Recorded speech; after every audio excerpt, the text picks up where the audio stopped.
بسم الله الرحمن الرحيم.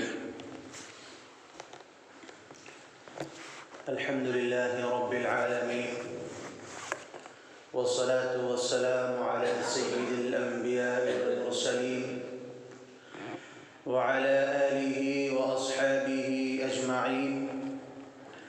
أما بعد، فأعوذ بالله من الشيطان الرجيم. بسم الله الرحمن الرحيم. إن عدة الشهور عند الله 12 شهرا في كتاب الله يوم خلق السماوات والأرض منها 4 حرم ذلك الدين القيم فلا تظلموا فيهن أنفسكم. وقال النبي صلى الله عليه وسلم: إن الزمان قد استدار كهيئته يوم خلق الله السماوات والأرض منها 4 حرم 3 متواليات ورجب مضر ذو القعدة وذو الحجة والمحرم ورجب مضر الذي بين جمادى وشعبان، أو كما قال عليه الصلاة والسلام. صدق الله مولانا العظيم وصدق رسوله النبي الكريم، ونحن على ذلك لمن الشاهدين والشاكرين والحمد لله رب العالمين. اللهم صل على سيدنا محمد وعلى آل سيدنا محمد وبارك وسلم. اللهم صل على سيدنا محمد وعلى آل سيدنا محمد وبارك وسلم. اللهم صل على سيدنا محمد وعلى آل سيدنا محمد وبارك وسلم. لائق صد احترام بزرگوں، عزیز ساتھیوں اور دوستوں، اللہ تبارک و تعالی نے اس کائنات کا نظام بنایا، زمین و آسمان کو پیدا فرمایا، سورج چاند ستارے بنائے، اور اس کے بعد اشرف المخلوقات انسان کو پیدا فرمایا. اور صرف اتنا ہی نہیں، بلکہ اللہ تعالی نے انسان کو پیدا فرمانے کے بعد انسان کو جتنی بھی ضرورتیں تھیں، انسانی جسم کے جو تقاضے تھے، اللہ تبارک و تعالی نے وہ تمام ضرورتیں اللہ تعالی نے زمین کے اندر پیدا فرمائی. انسانی ضرورتوں کا تمام حل اللہ تعالیٰ نے اس زمین کے اندر رکھا ہے. چنانچہ انسان جو کھانا کھاتا ہے وہ بھی زمین سے نکلتا ہے، لباس بھی زمین سے نکل کے آتا ہے، مکان بھی زمین سے نکل کر بنتا ہے. غرض یہ ہے جتنی بھی چیزیں انسان استعمال کرتا ہے، سب کی پیداوار اور سب کی ایجادات اور سب کا اصل جو خزانہ ہے وہ زمین کے اندر ہے. دنیا میں جتنے قسم کے غلے پائے جاتے ہیں سب زمین سے پیدا ہوتے ہیں، جتنے قسم کے پھل فروٹ پائے جاتے ہیں سب زمین سے پیدا ہوتے ہیں. یہاں تک کہ لوہے بھی زمین سے نکلتے ہیں، سونا چاندی بھی زمین سے نکلتا ہے، پیتل بھی زمین سے نکلتا ہے، پیٹرول بھی زمین سے نکلتا ہے، ڈیزل بھی زمین سے نکلتا ہے، گیس بھی زمین سے نکلتی ہے. تو خلاصہ یہ ہوا کہ انسان کی زندگی کے لیے جتنی بھی ضرورت کی چیزیں ہیں اللہ تعالی نے سب کو زمین میں رکھا ہوا ہے. اور تو اور ہے، انسان کی زندگی اور موت کا خزانہ بھی زمین میں ہے. اسی زمین سے پیدا ہوتا ہے اور اسی زمین میں جا کر کے مل جاتا ہے. تو اللہ تعالیٰ نے انسان کی ضرورت کی تمام چیزیں اس کائنات میں مٹی سے پیدا فرمائی ہیں. انسان مٹی کا بنا ہوا، اس کی ضرورت کی ہر چیز مٹی سے نکل کے آتی ہے.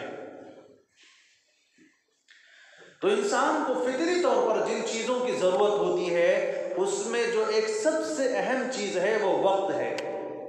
وقت کی پہچان، وقت کی معلومات. کیونکہ آپ جانتے ہیں انسان کی ہمیشہ ایک حالت نہیں ہوتی.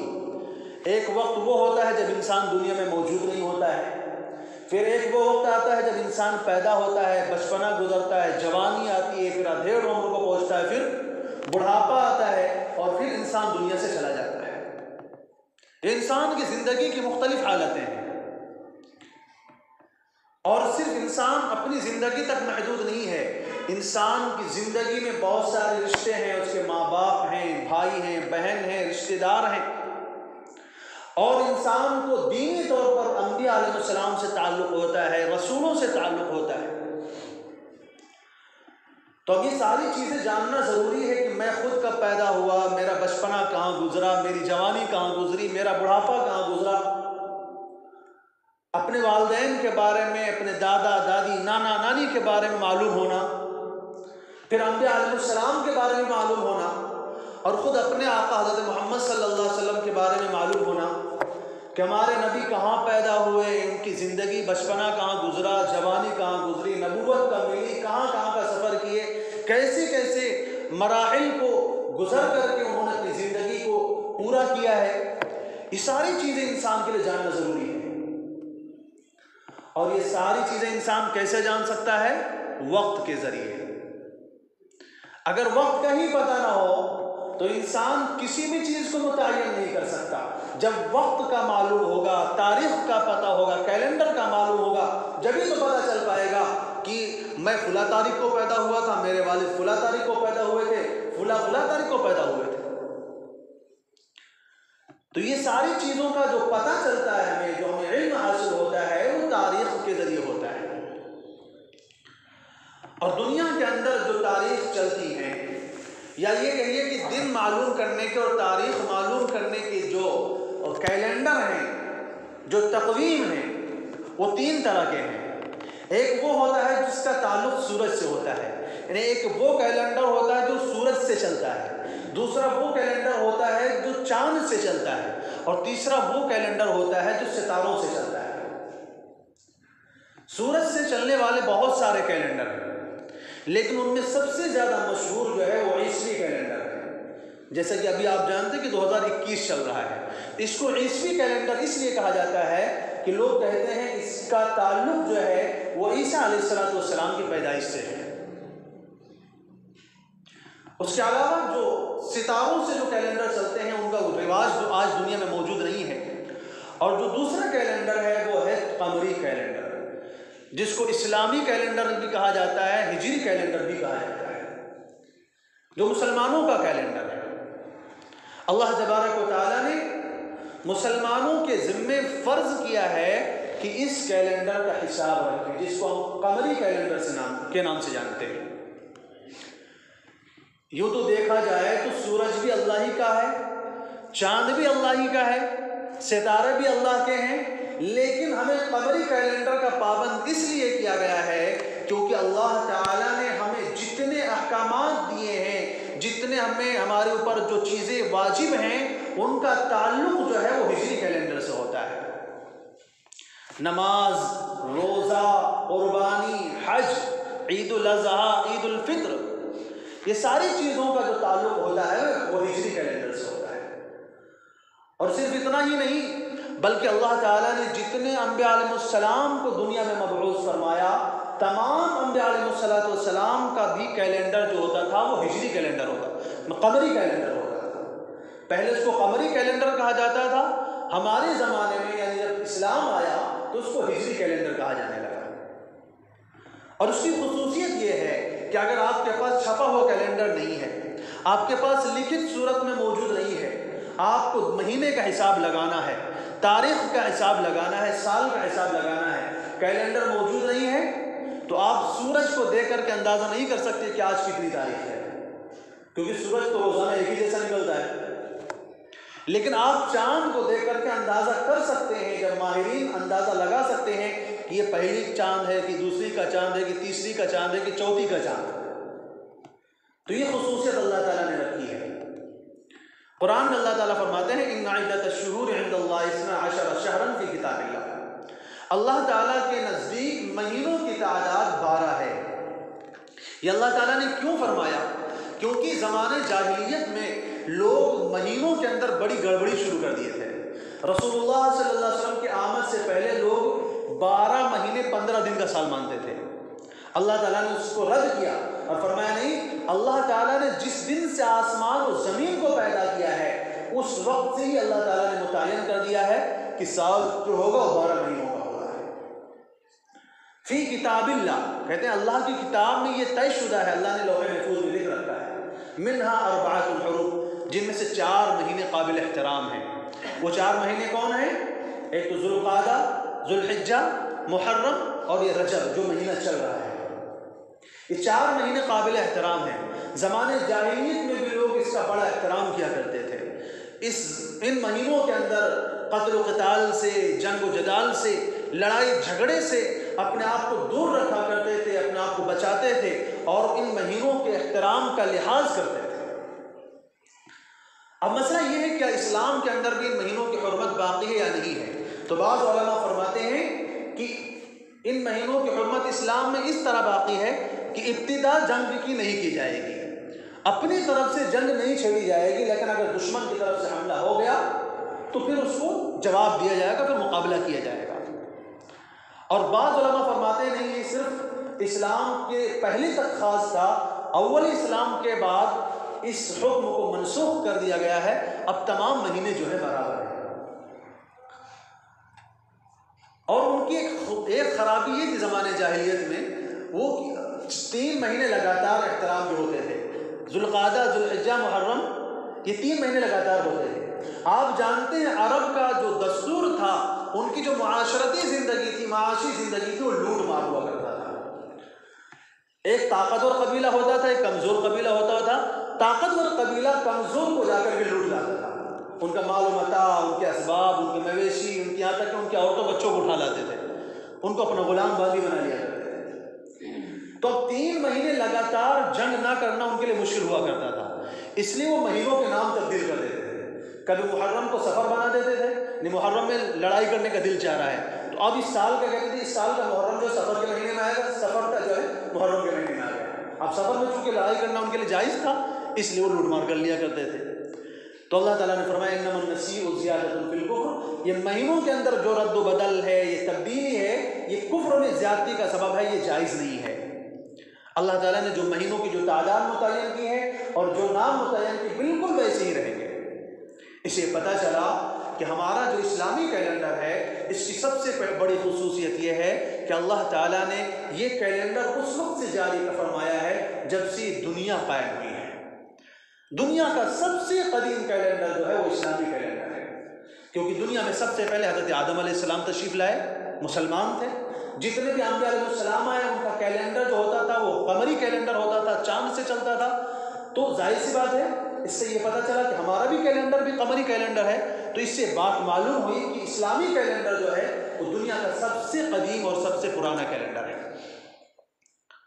بہرحال رجب کا مہینہ چل رہا ہے، اور رجب کا مہینہ اسلامی کیلنڈر کے حساب سے 7واں مہینہ ہے، اور یہ ان 4 مہینوں میں سے ہے جو قابل احترام سمجھے جاتے تھے۔ اللہ تبارک و تعالیٰ نے ان مہینوں کا مقام اسلام میں بھی باقی رکھا ہے، یہ مہینے اب بھی محترم سمجھے جاتے ہیں۔ رجب کہتے ہیں ترجیب سے بنا ہے، ترجیب کے معنی تعظیم کرنا، چونکہ زمانے جاہلیت میں لوگ اس مہینے کی تعظیم کیا کرتے تھے، اس لیے اس کو رجب کہا جاتا ہے۔ اور اس کی تعظیم میں لوگ لڑائی جھگڑے سے، قتل و قتال سے، جنگ و جدال سے اپنے آپ کو بچاتے تھے، دور رکھتے تھے اس مہینے کے احترام میں، ورنہ پورا کا پورا سال ان کا جو ہے لڑائی جھگڑوں میں گزرتا تھا، لوٹ مار میں گزرتا تھا، قتل و قتال میں گزرتا تھا۔ لیکن اس مہینے کی، ان 4 مہینوں کا وہ بڑا احترام کیا کرتے تھے کہ ان 4 مہینوں میں کسی بھی طرح کا وہ جو ہے فساد نہیں کیا کرتے تھے۔ تو رجب کو مختلف ناموں سے زمانے جاہلیت میں جانا جاتا تھا۔ اس کو رجم کے معنی بھی کہتے تھے۔ رجم کے معنی ہوتا ہے پتھر مارنا، ان کا یہ عقیدہ تھا کہ اس مہینے کے اندر شیطان کو پتھر مارا جاتا ہے۔ اس کو عصب بھی کہتے تھے، عصب کے معنی بارش برسنا، گویا کہ اس مہینے میں اللہ کے رحمت کی بارش برستی۔ اس کو شہر الحرم بھی کہتے تھے، اس کو مقیم بھی کہتے تھے، کیونکہ اس کے اندر گویا کہ اس کی حرمت اب بھی باقی ہے۔ تو بہرحال اس کی جو ہے فضیلت کی مختلف وجوہات ہیں۔ رجب کے مہینے کے بارے میں شریعت اسلام کے اندر کوئی خاص فضیلت وارد نہیں ہوئی ہے۔ جو ہمارے معاشرے کے اندر، ہمارے قوم کے لوگوں میں بہت ساری چیزیں اس مہینے کے تعلق سے، اس مہینے کے بارے میں اور اس کے فضائل کے تعلق سے بہت ساری باتیں جو ہیں چل رہی ہیں اور لوگ اس کو کرتے ہیں، اپناتے ہیں۔ اس کے بارے میں وضاحت کرنا ضروری سمجھتا ہوں کہ رجب کے مہینے کے تعلق سے خاص طور سے شریعت اسلام میں کوئی فضیلت وارد نہیں ہوئی ہے۔ البتہ رجب کے بارے میں رسول اللہ صلی اللہ علیہ وسلم کی ایک حدیث ہمیں ملتی ہے جس میں رسول اللہ صلی اللہ علیہ وسلم فرماتے ہیں اللہم بارک لنا فی رجب و شعبان وبلغنا رمضان، اے اللہ ہمارے رجب میں اور شعبان میں برکت عطا فرمائیے اور ہمیں رمضان تک پہنچا دیجیے۔ یہ ایک فضیلت ہے اس کی کہ رسول اللہ صلی اللہ علیہ وسلم نے اس مہینے میں برکت کی دعا فرمائی ہے، اور یہ دعا اس لیے فرمائی ہے، اللہ کے رسول یہ فرمانا چاہتے ہیں اے اللہ پورا سال تو آپ نے ہمیں باقی رکھا ہے، زندگی دی ہے، اب 2 مہینے رمضان کو بچے ہیں، اے اللہ ان 2 مہینوں کے اندر بھی ہمیں زندہ باقی رکھیے اور ہماری زندگی کو اتنی طویل کیجیے کہ ہم رمضان تک پہنچ سکیں اور رمضان میں عبادت کر سکیں، رمضان کے برکات کو اور فوائد کو، فضائل کو حاصل کر سکیں۔ تو گویا سے ایک طرح سے رجب کا مہینہ جو ہے یہ رمضان کا مقدمہ ہے، رمضان کی تیاری کے لیے ہے، اور ایک طرح سے ہمیں یہ پیغام دیا گیا ہے کہ رمضان کی تیاری کے لیے تھوڑی تھوڑی عملی مشق ابھی سے شروع کر دینا چاہیے۔ اپنے نظام و اوقات کو تبدیل کرنا، عبادتوں کے لیے زیادہ وقت لگانا، نمازوں کا پابندی سے اہتمام کرنا، اور جو ہے تلاوت قرآن کا، ذکر و اذکار کا جو کام ہم رمضان میں کرتے ہیں اس کی ابتدا یہیں سے کر دینی چاہیے، تاکہ رمضان میں ایک بار کے ہمارے لیے مشکل نہ ہو، ہمارے لیے دشواری نہ ہو عبادت کرنا۔ تو یہ رسول اللہ صلی اللہ علیہ وسلم نے اس مہینے کے تعلق سے فضیلت بیان فرمائی ہے کہ اس مہینے کے لیے برکت کی دعا فرمائی ہے کہ اللہ اس مہینے میں ہمارے لیے برکت عطا فرما اور ہمیں رمضان تک پہنچا دیجیے تاکہ ہم رمضان کے فوائد کو حاصل کر سکیں۔ باقی اس کے علاوہ بہت ساری چیزیں اس کے فضیلت کے تعلق سے بتائی گئی ہیں، لوگوں میں ایجاد کر دی گئی ہیں، اور بھولے بھالے مسلمان جن کو شریعت کا زیادہ گہرائی سے علم نہیں ہے، قرآن و سنت کا گہرائی سے علم نہیں ہے، وہ ان لوگوں کی چالوں میں آ کر کے بہت ساری وہ کام کرنے لگ گئے جس کا شریعت اسلام سے کوئی تعلق ہی نہیں ہے۔ تو ماہ رجب کے اندر بہت ساری خرافات کی جاتی ہیں، ان میں سے خاص طور سے خرافت یہ ہوتی ہے کہ مختلف قسم کی نمازیں پڑھی جاتی ہیں۔ ایک صلاۃ الفیہ کا پڑھی جاتی ہے، کہتے ہیں رجب کی پہلی رات میں پڑھی جاتی ہے۔ ایک صلاۃ ام داؤد کے نام سے نماز پڑھی جاتی ہے، رجب کی 15 تاریخ کو پڑھی جاتی ہے۔ اور ایک صلاۃ الرغائب کے نام سے پڑھی جاتی ہے، یہ رجب کے مہینے کے پہلی جو جمعہ کی رات ہوتی ہے اس رات میں پڑھی جاتی ہے، 12 رکعات کر کے پڑھتے ہیں۔ بہرحال یہ وہ چیزیں ہیں جن کا اسلام سے کوئی تعلق نہیں ہے، نہ تو قرآن کی کسی آیت میں اس کا ذکر موجود ملتا ہے، نہ رسول اللہ صلی اللہ علیہ وسلم کی کسی حدیث میں اس کا ذکر موجود ملتا ہے، نہ ہی صحابہ کرام کی زندگیوں میں اس کا ثبوت ملتا ہے، نہ ہی تابعین کی، تبع تابعین کے، محدثین کی، علماء دین کی اور ائمہ مجتہدین کی زندگی میں اس کا کوئی ثبوت ملتا ہے۔ یہ صرف اور صرف جو ہے اسلام کے خلاف اور اسلام مخالف چیز ہے۔ ایسی رجب کے مہینے کے تعلق سے ایک چیز اور آتی ہے، 27ویں رجب کا روزہ۔ لوگوں میں بات مشہور ہے کہ رسول اللہ صلی اللہ علیہ وسلم کو معراج 27ویں رات میں ہوئی، لہذا اس رات کو جو ہے عبادت کرنا چاہیے اور اس کے دن میں روزہ رکھنا چاہیے، اور بہت سے لوگ اس بات کا اہتمام کرتے ہیں۔ حالانکہ جب آپ قرآن اور حدیث کا جائزہ لیں گے، قرآن اور حدیث کو کھنگالیں گے تو آپ کو یہ پتہ چلے گا کہ جو 27ویں رجب کا جو روزہ ہے اس کا شریعت اسلام سے کوئی جوڑ نہیں ہے۔ کیوں؟ کیونکہ رسول اللہ صلی اللہ علیہ وسلم کو معراج ہوئی تھی جب آپ مکے میں تھے۔ یہ تو تحقیقی بات ہے، یہ تو یقینی بات ہے، یہ تو قرآن سے ثابت شدہ بات ہے کہ رسول اللہ صلی اللہ علیہ وسلم کو معراج ہوئی تھی۔ آپ رات کے ایک چھوٹے سے حصے میں مکہ سے بیت المقدس گئے اور بیت المقدس سے 7 آسمان، پھر جنت کی اور عرش معلی اور عرش کرسی کی سیر کی، اللہ سے ملاقات کی، اللہ کا دیدار کیا، اللہ سے بات چیت ہوئی۔ یہ ساری چیزیں طے شدہ بات ہیں، لیکن یہ کس تاریخ میں ہے، کس مہینے میں ہے، اس کا کوئی جو ہے تحقیقی اور یقینی ثبوت نہیں ہے۔ اس کے بارے میں یہ بھی یقینی ثبوت نہیں ہے کہ سفر معراج جو ہے وہ رجب کے مہینے میں ہوا تھا، اس بات کا بھی ثبوت نہیں ہے۔ اور اس کے بارے میں علماء فرماتے ہیں کہ رجب کی جو شب معراج کے بارے میں جو اقوال ہیں وہ تقریباً 36 کے قریب ہیں، 30 پر 6۔ اب بتائیے جس چیز کے بارے میں 36 اقوال ہوں، 36 طرح کی باتیں ہوں، اس بات کا اندازہ آپ خود لگا سکتے ہیں کہ اس بات میں کتنی سچائی ہے۔ یعنی کوئی یہ کہتا فلاں مہینے میں، کوئی کہتا فلاں مہینے میں، کوئی کہتا فلاں تاریخ میں، کوئی کہتا فلاں تاریخ میں۔ تو جب 36 طرح کے اقوال ہیں، اس سے یہ پتہ چلا کہ کوئی معتبر مستند بات اس بارے میں موجود نہیں ہے کہ رسول اللہ صلی اللہ علیہ وسلم کو جو معراج ہوئی ہے وہ 27 رجب میں ہوئی ہے۔ اور دوسری بات ہمیں سمجھنے کی یہ ہے کہ اللہ تبارک و تعالیٰ نے ہمیں وہ چیزیں یاد رکھوائی ہیں جو ہمارے کرنے کی ہیں۔ نماز پڑھنا ہے، روزہ رکھنا ہے، رمضان کے اندر عبادت کرنی ہے، عید الفطر کرنی ہے، عید الاضحیٰ منانی ہے، اس کی تاریخ ہمیں معلوم ہے کہ بھئی روزہ کب سے رکھنا ہے، عید کب منانی ہے، قربانی کب دینی ہے، حج کب کرنا ہے، اس کی تاریخ تو معلوم ہے اور اس کے بارے میں کسی کا اختلاف نہیں ہے۔ کیوں؟ یہ کرنے کے کام ہے، اور اللہ تعالیٰ نے جو نہ کرنے کے کام تھے اس کے بارے میں ہمیں کوئی وضاحت نہیں دی ہے۔ لہٰذا اگر 27ویں رجب کا روزہ کرنے کی چیز ہوتا تو رسول اللہ صلی اللہ علیہ وسلم یا صحابہ کرام کی زندگی میں اس کا ثبوت ملتا۔ اگر واقعی اس کے اندر کوئی خاص فضیلت ہوتی تو رسول اللہ صلی اللہ علیہ وسلم بھی شب معراج کے بعد مدینے میں 10 سال زندہ رہے، آپ بھی اس دن میں روزہ رکھا کرتے، آپ بھی اس کی رات میں خصوصیت کے ساتھ عبادت کرتے۔ بہت سے لوگ اس رات کو بڑی خصوصیت سے مناتے ہیں کہ اس کی رات کی پہلی رات میں غسل کرتے ہیں اور خاص قسم کے کھانے بنائے جاتے ہیں، خاص قسم کی نمازیں پڑھی جاتی ہیں اور خاص دنوں کو جو ہے بڑی احترام اور فضیلت کی نظر سے دیکھا جاتا ہے۔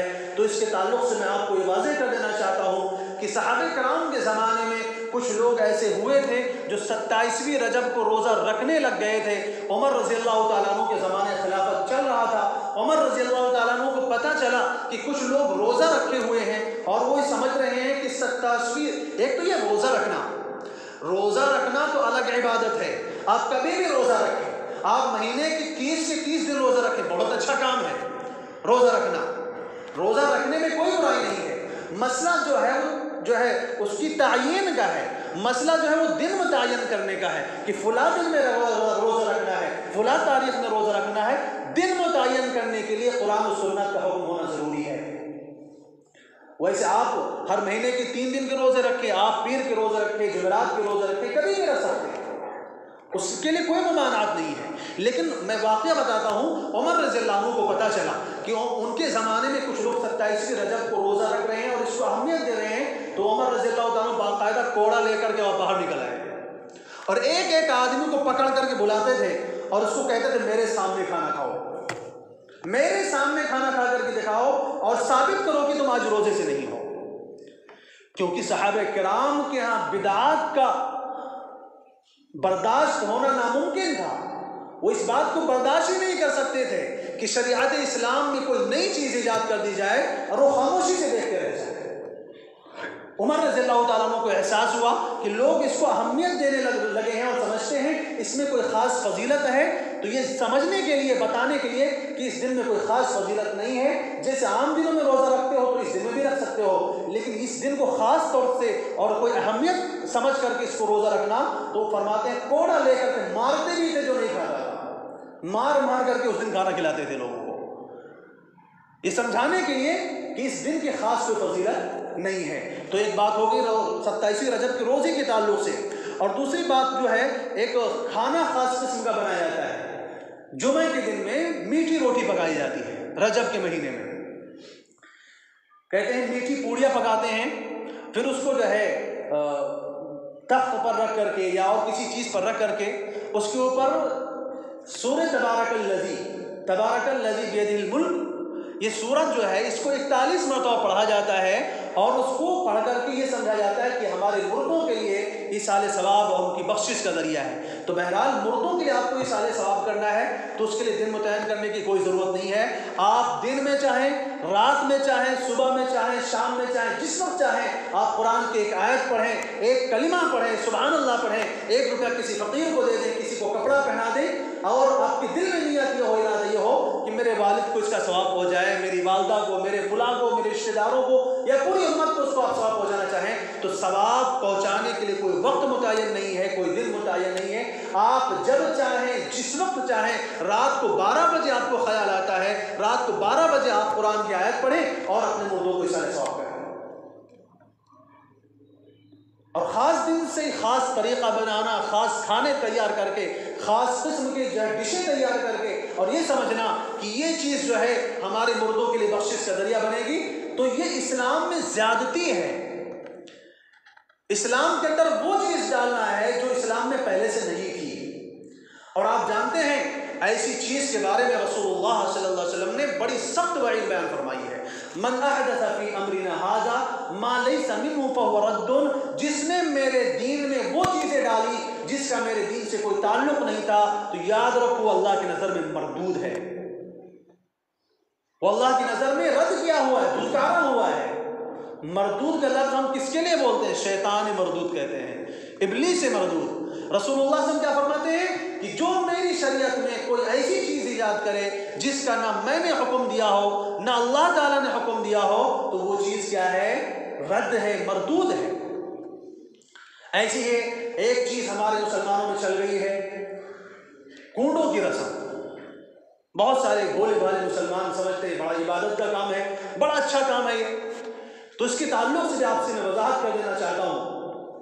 اللہ تبارک و تعالیٰ نے تمام انسانوں کی جو کامیابی رکھی ہے وہ اپنی اطاعت میں رکھی ہے، اپنے رسول کی اطاعت میں رکھی ہے. اللہ تعالیٰ ہمیں کامیاب کرنا چاہتے ہیں، اس کے لیے ہمیں قرآن دیا، ہمیں سنت دیا، ہمیں حدیث دیا، ہمیں رسول اللہ کی زندگی دی، ہمیں صحابہ کی زندگی عطا فرمائی اور فرمایا ان لوگوں کے نقش قدم پر چل کر کے آؤ تم کامیاب ہو جاؤ گے. لیکن ابلیس کو ہماری کامیابی کبھی بھی گوارا نہیں ہے. اس لیے ابلیس ہم سے گناہ کرواتا ہے، غلطیاں کرواتا ہے، گناہ پہ گناہ کرواتا ہے، لیکن پھر بھی اس کو اطمینان نہیں ہوتا ابلیس کو. کیوں؟ کیونکہ اس کو پتا ہے کہ یہ بندہ گناہ کر رہا ہے. چلو شراب پی رہا ہے لیکن وہ سمجھ رہا ہے کہ یہ گناہ ہے. نماز چھوڑ رہا ہے تو سمجھ تو رہا ہے کہ یہ گناہ ہے. روزہ چھوڑ رہا ہے تو سمجھ تو رہا ہے کہ یہ گناہ ہے.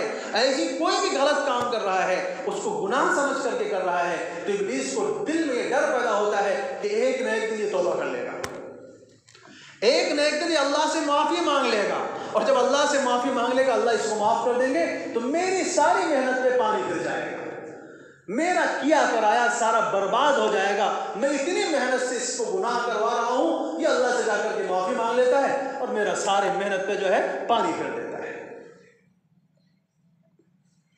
جب اللہ تبارک و تعالیٰ نے رسول اللہ صلی اللہ علیہ وسلم زبانی اس امت کی معافی کا اعلان فرمایا کہ میں اس امت کے سارے گناہ کو معاف کر دوں گا، تو ابلیس چیخنے لگا اور اپنے سر پہ مٹی ڈالنے لگا اور چلانے لگا کہ میری تو ساری محنت پر پانی پھر گیا.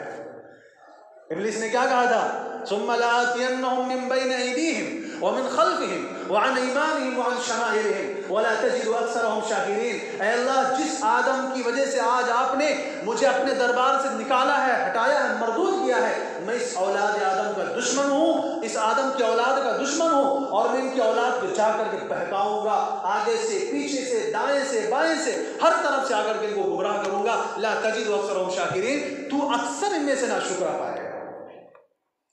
فرشتے حیران ہو گئے، اللہ یہ کیا بات کہہ دی ابلیس نے. اب امت مسلمہ کیسے بچ پائے گی؟ اب مسلمان کیسے بچ پائیں گے؟ ابلیس نے تو چاروں سمت سے ان کو گھیر لیا ہے. اللہ تعالیٰ فرماتے ہیں فرشتوں پریشان ہونے کی ضرورت نہیں ہے، اس نے 4 سمت کا ذکر کیا ہے لیکن بیوقوف 2 سمت بھول گیا ہے. اس نے نیچے کی سمت بھلا دی اور اوپر کی سمت بھلا دی. میرے بندہ اس کے بہکانے سے جب گناہ کر لے گا، کوئی غلط کام کر لے گا اور اس کے بعد اس کو ندامت ہوگی، اس کو افسوس ہوگا، وہ میرے دربار میں آئے گا، میرے سامنے سجدہ کرے گا، ندامت کے آنسو بہائے گا، وہ اپنے سر کو سجدے سے اٹھانے نہ پائے گا، میں اس سے پہلے اس کے سارے گناہ معاف کر دوں گا. تو ابلیس نے 4 سمتوں کا ذکر تو کیا لیکن نیچے کے سمت کا ذکر کرنا بھول گیا. اور دوسری سمت اوپر کی ہے، میرا بندہ مجھ سے معافی مانگنے کے لیے ہاتھ بلند کرے گا، اوپر کی طرف ہاتھ اٹھائے گا، میرے بندے کے ہاتھ نیچے نہیں آنے پائیں گے، میں اس سے پہلے اس کی مغفرت کر دوں گا. اب ابلیس کا کیا کرا ہے؟ سارا برباد ہو گیا.